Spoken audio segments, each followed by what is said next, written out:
మన హీరో సోహెల్ గారికి, అలాగే ఈ సినిమా డైరెక్టర్ శ్రీను గారికి, అలాగే ఈ సినిమా నిర్మించిన బెక్కం వేణుగోపాల్ సార్కి, పాషా గారికి, ఈ నలుగురు ఈ సినిమా చేసిన ఈ నలుగురికి మాది కేవలం వచ్చిపోయే పాత్రలే. ఈ నలుగురి కోసం సినిమా ఆడాలండి. ఎందుకు చెప్తున్నానంటే, సోహెల్ గారు మన హీరో గారు ఈ సినిమాలో తన బ్లడ్ పెట్టేశారు. తన దగ్గర ఉన్న ఆస్తినంతా పెట్టేశారు. తన దగ్గర ఉన్న రూపాయి పోగు చేసుకున్న ప్రతి రూపాయి ఈ సినిమాలో ఇన్వెస్ట్ చేశారు. ఈ సినిమా కోసం తను దాచుకున్న గల్లా పెట్టిలో దాచుకున్న రూపాయిని కూడా తీసి ఈ సినిమా కోసం ఇన్వెస్ట్ చేశారు. ఆ రూపాయి విలువ నాకు తెలుసు. ఆ రూపాయి ఎలా సంపాదించాడో తెలుసు. ఆ రూపాయిని ఎలా దాచిపెట్టాడో, ఈ రోజు ఎలా ఖర్చు పెట్టాడో నాకు తెలుసు. కేవలం అది మిమ్మల్ని నమ్ముకొని, ప్రజల్ని నమ్ముకొని, జనాన్ని నమ్ముకొని, సినిమాని నమ్ముకొని, సినిమా మీద ఉన్న ప్రేమను నమ్ముకొని, ఆసక్తిని నమ్ముకొని, తన ఆశయాన్ని నమ్ముకొని, రేపటి భవిష్యత్తు కోసం తన దగ్గర ఉన్న ప్రతి దాన్ని ధారపోసి ఇవాళ ఈ సినిమా నిర్మించి ఫెబ్ 2న మీ అందరి ముందు తీసుకొస్తున్న సోహెల్ అన్నకి ఈ సినిమా ఆడాలి.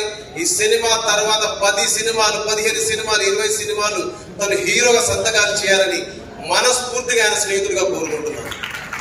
ఈ సినిమాలో సహకరించిన పాషా గారు, ఆయనది పెద్ద చెయ్యి.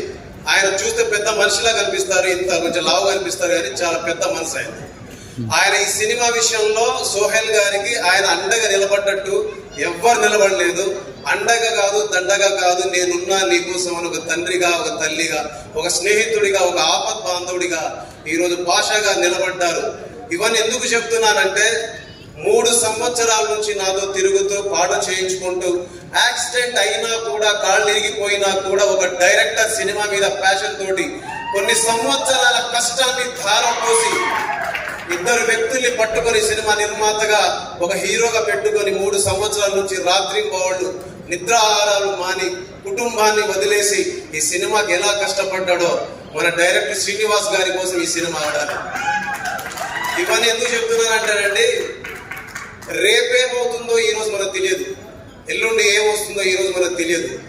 అయినా కూడా ఎక్కడో దాచుకున్న నమ్మకం, ఏది సినిమాలో రావాలి, నటించాలి, సినిమాలో రావాలి, సినిమా నిర్మించాలి, సినిమాలో రావాలి, సినిమా తీయాలి అనే ఆశ ఎప్పుడైతే పురుడు పోసుకుందో, ఆ ఆశని ఎక్కడ చావనివ్వకుండా ఈరోజు ఇక్కడికి వచ్చి కొన్ని కోట్ల మంది ముందు నిలబడి ఈ సినిమాని ఎలాగైనా తీసి ప్రజల్లోకి వెళ్ళాలని ఒక దృఢ సంకల్పం ఏదైతే ఉందో, అలాంటి దృఢ సంకల్పం కోసం ఈ సినిమా ఆడాలి.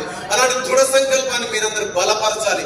ఇలాంటి వ్యక్తులు ముందుకొస్తే, ఇలాంటి వ్యక్తులను చూసి ఇన్స్పైర్ అయినటువంటి వాళ్ళు చాలా మంది సినిమాల్లోకి వస్తారు.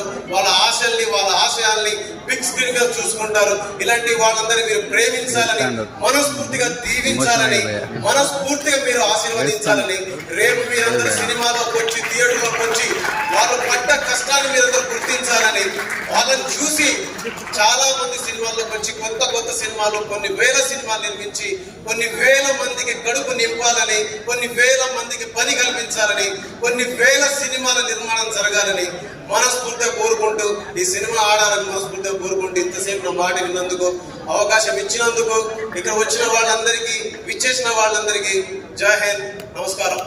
థ్యాంక్ యూ భీమ్స్ గారు.